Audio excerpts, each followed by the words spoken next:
do I put this? They predicted that Hurricane Ian would make landfall as a Category 4 storm, but they were wrong.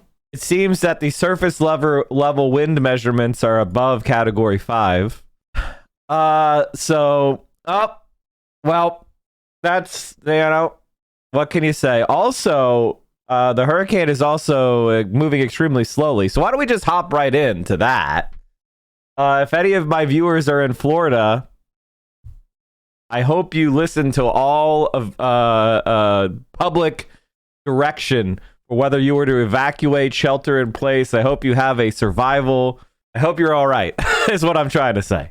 So let's take a look at old Ian. That forward speed, as expected, will slow down. We expect it to slow down to 3 to 4 miles per hour. That is a walking pace. That means it will be crawling over the state of Florida over the next several days, dumping up to 2 feet of rain in some spots. So as far as alerts go, we have 21 million at risk. That is a lot of people. We're looking at a hurricane warning. You're going to have 100-mile-an-hour winds, and you're going to have 2 feet of water. I hope none of you are there. I hope none of you are in Florida right now. There's just no way to you can't even do anything in that situation. Like you're just not there's nothing to do. Tampa, Fort Myers. We do expect that landfall right near Fort Myers. I'll show you that track in just a second. But this is devastating. We're looking at a Category 4 storm, and then right near landfall, 155-mile-per-hour winds. That is going to cause a lot of damage. We're closer to right where they're calling for landfall currently. I have a new house, and we are built on a hill, but the lower lying parts of Fort Myers area are fucked. I would certainly not be overconfident in your new construction. Unless you got some cinder block construction and you're 50 feet above the area, I would not be overly confident. Storm surge. This is the #1 concern. We're looking at a wall of water. This is a wall that just moves from the ocean to the dry inland. We're looking at 8 to 12 feet, and that is unsurvivable if that moves inland and you did not evacuate. Back to you guys. Wow. So 155-mile-an-hour sustained winds, as you say, Michelle. That's just 2 miles an hour short of a Category 5. We can now call this one of the strongest storms ever to hit Southwest Florida. Michelle, we'll be back to you shortly. Thanks so much. You have pre-Andrew or pre-Miami houses. You have post-Andrew, post-Miami houses. Explain that really quickly about how after that, the building codes changed radically in the state of Florida. And that's why fewer people will die during this storm. Fewer houses will be destroyed, even though it's going to be devastating. But Andrew really was. It was this defining line in Florida hurricane preparedness. Joe, what a great point. There is a before and after Hurricane Andrew for Florida, especially for South Florida. The building codes changed completely and drastically, and they changed as well for much of the state. What do you mean? The regulations interfered with the free market. What if somebody wanted to take the risk? Let them take it, Oh, it only means the construction costs will go up 5%. Well, that's 5% too much. I don't think they should have to do that. But South Florida specific really changed dogmatically its building codes. But just, what structure holds up to a Cat 5 for 12 hours or 14 hours? This is a really serious, dangerous situation. That they realize that if you have the opportunity to get out, if you're in a low-lying area or close to the water, do it, because there's not a lot of time left. Houses floating off their foundations.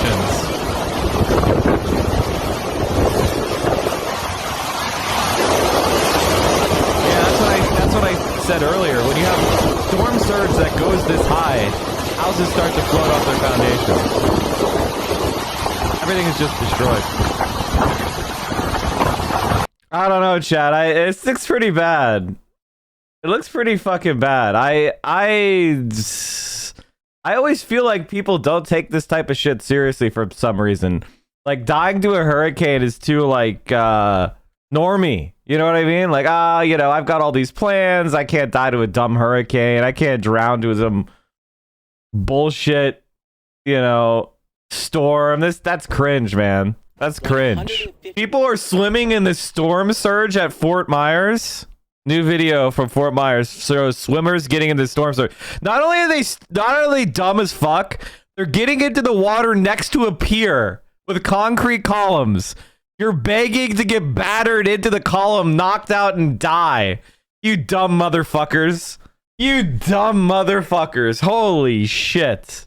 Sewage overflows, unreleased chemical discharge, dangerous debris in the water. Fucking dumb as hell. And then, getting battered and pushed under. Getting, in the flooding situation, water could get you trapped underneath shit. What the fuck are you doing? God damn, this is stupid. Like, actually stupid. Getting battered into a concrete pillar is just another demon rat hoax. Socialism is when no fun. Socialism, hey, Mike, yeah, when these guys get lost out to sea, they're gonna, call for help. And some unlucky motherfucker's gonna have to try to helicopter their asses at 150 mile an hour winds. Or they'll just die. Rescue doesn't even respond on those calls. I gotta be honest, like, I don't think anybody's life should be risked to save people who are dumb enough to go to the beach when there's a Category 5 hurricane hitting. I hate to be so cold, but, like, no. This is like somebody who wants to commit suicide, and they're doing so by risking everybody else's life. It's like, no, man, like, nah. And if you have a parent and you bring a child, you should be in prison and you should lose your kid. What about people that go hiking on a mountain and fall? Aren't they taking risks too?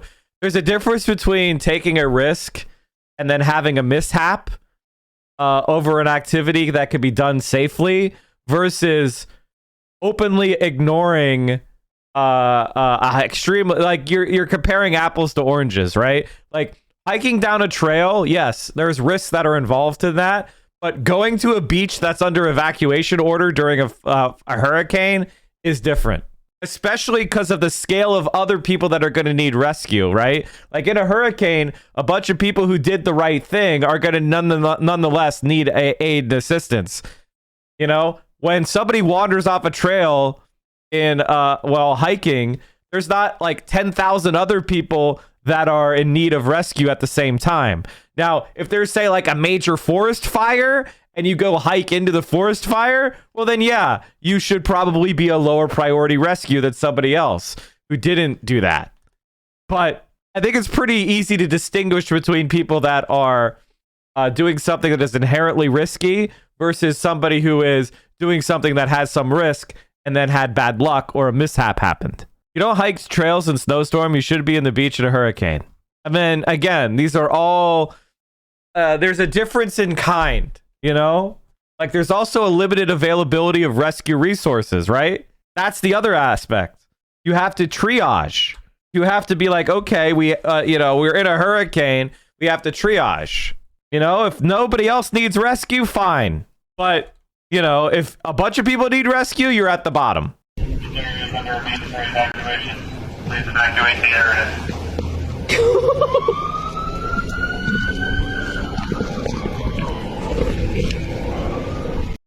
Is under mandatory evacuation. Please evacuate the area. Can you imagine, like, posting a TikTok like this and then not evacuating and then dying? Can you imagine the last thing that everybody sees is you getting warned and you don't listen and then you die? Think how embarrassing that would be. Wouldn't that, I don't know, if somebody says mandatorily evacuate and I'm a rich content creator who gets millions of views on everything I do, I'd probably evacuate. I don't know. The laugh is worth it, literally laughing it off. What do you want me to say? This is when my evil Mike comes out. Dark Mike comes out. I have a thing where the one thing that really gets me going and will always piss me off, and I'm working my hardest to learn how to just handle it, and but is stupidity. Like, really just incoherent stupidity. It still riles me up to this day. It still fires me up. And I have I have a dark place in my heart. Anytime I see rampant stupidity like that, I think evil thoughts, man. I think really evil thoughts. So I'm working on it, I'm working on myself. I'm sure I've been very dumb in the past. Well, here comes the storm surge. Look at that filthy sewage water. Mmm. Yummy. Careful with any live reacts at the moment. The surge is getting really nasty and people are already being filmed getting swept under and or dying. Oof. Oof. Water is already overwhelming storm drains in downtown Miami. Miami is such a shithole. They didn't even get hit. More powerful by the minute. The National Hurricane Center just reported it had a plane flying through the center of this storm measuring sustained winds, of 155 miles per hour. That is just 2 miles per hour short of a Category 5 storm. Wind gusts 190. 190. Holy fucking hell, and it dude. could still strengthen. You guys elected Ron DeSantis in Florida to take care of you. This is going to be one of those historic storms, and it's going to really, shape the communities in Southwest Florida and have a profound impact on our state. So we just ask. I mean, like, the thing that's wild about this is he is one of those climate-denying sons of bitches. This is going to happen more and more often. And by the way, chat, just since I've been an adult, storms intensify way quicker and with less ocean traversal than they used to. I remember storms would come in and then they would slowly maybe tick up a category or two. But now it's like storms hit the Gulf of Mexico and they're insta Cat 5s. They're instantly, they are like, bam, from category 1 to 5, like right there in an instant, in an hour or two. It happened again. It crossed over Cuba, down at like category 1 or 2, and then in that short traversal from Cuba to Florida, it's that level, it's that Cat 5. Not to mention heightened surface temps and atmospheric temps increase the speed of intensification. Yeah, that's kind of exactly what I'm saying. So like, he's like, oh, this is going to be impactful until what? The next storm in this same hurricane season? Like, is it even done? How many potential hurricanes are forming right now? Hey, chat, what's this over here? What's this over here? Uh-oh. Uh-oh. New studies show that ocean heat waves can provide enough fuel for hurricanes to gain the momentum as they approach land. Yep. We're fucked. The current size of Ian's eye and eye wall compared with Charlie's in 2004 when it was in a similar location approaching the coast. That's a big storm. That's a big storm. USF Reserve 53rd Weather Reconnaissance Squadron landed. We hit hail, massive turbulence in the eye wall that dropped us 1,000 feet and saw Hurricane Ian rapidly intensify. It was not even calm inside the eye. Pilot Kendall Dunn says this was the worst ever. The nose was pointed 50 degrees up, but we were still dropping. Possible we lost 1,200 feet at altitude.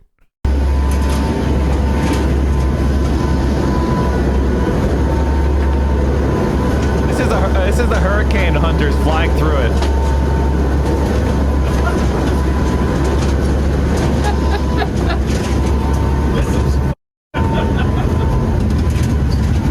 We're all right. We're all right.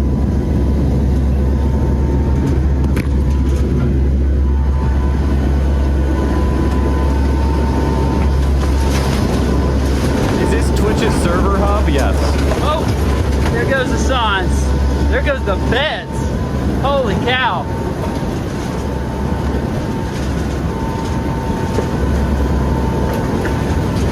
Super severe turbulence. Hate to see it.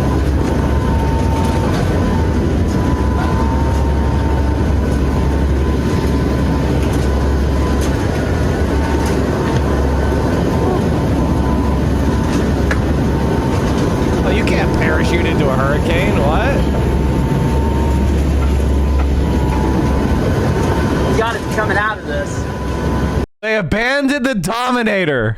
That's not what Reed was driving. Oh, but he said he was Dominator. It's abandoned Dominator 4. Like, wait, that's the old Dominator. Oh, okay. This is Dominator 4. I think they may have encountered some hail. I think being out in the wind is incredibly dumb to the point of you're gonna get hit by, you're gonna just get impaled by a like telephone pole or stop sign or some shit, or a roof will fall on your head. This is the live stream.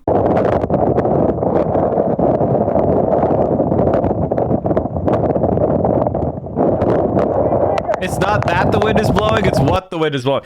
It'll lift you up. At 150 miles an hour, it'll lift you off the ground. You will get air. So, like, you do not want to be in that shit.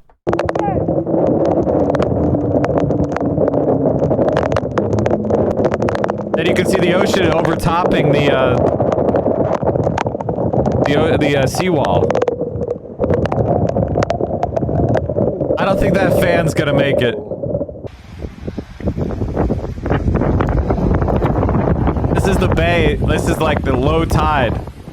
Super sucked low tide. Yeah, you should go, hey, this tide looks really low. I should walk out onto that. Holy shit. The water is almost gone from the bay in Tampa. The rotation from Hurricane Ian is pulling the water toward the Gulf of Mexico. Did Mike see all those tiny planes getting flipped over? Oh, man. Never buy a car or a plane from Florida, chat. Florida do not take this shit seriously. No, they really don't. They really don't. Because they know we'll be there to rescue them, you know.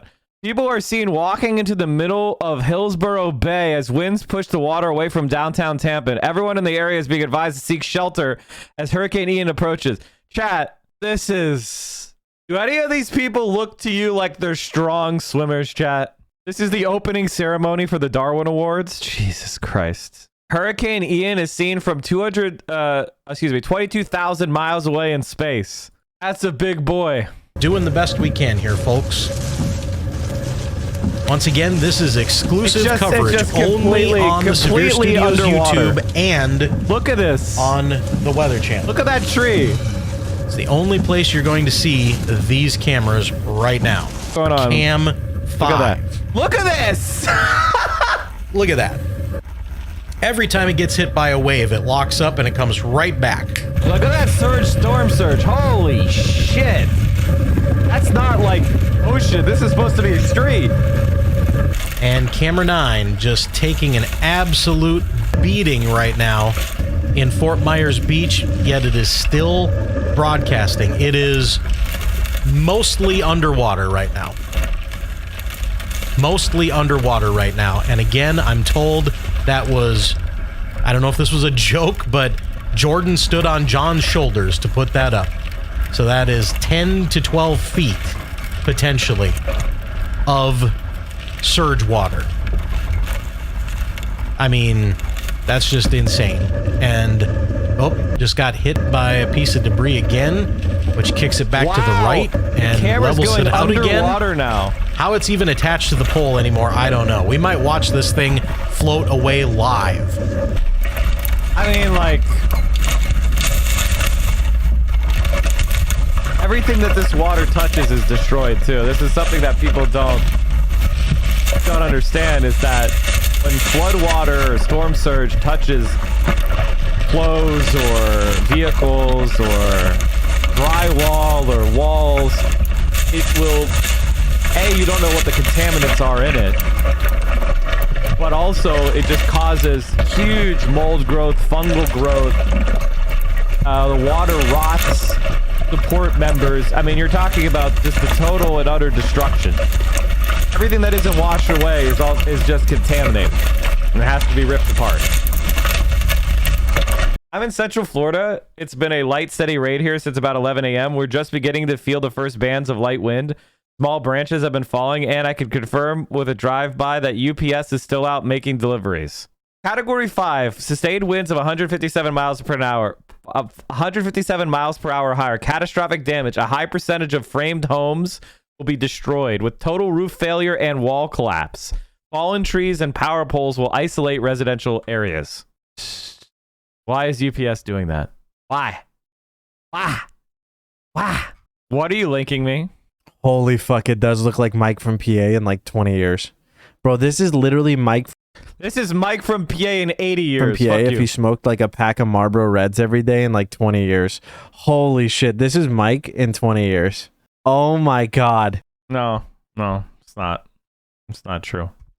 Not true. It's impossible.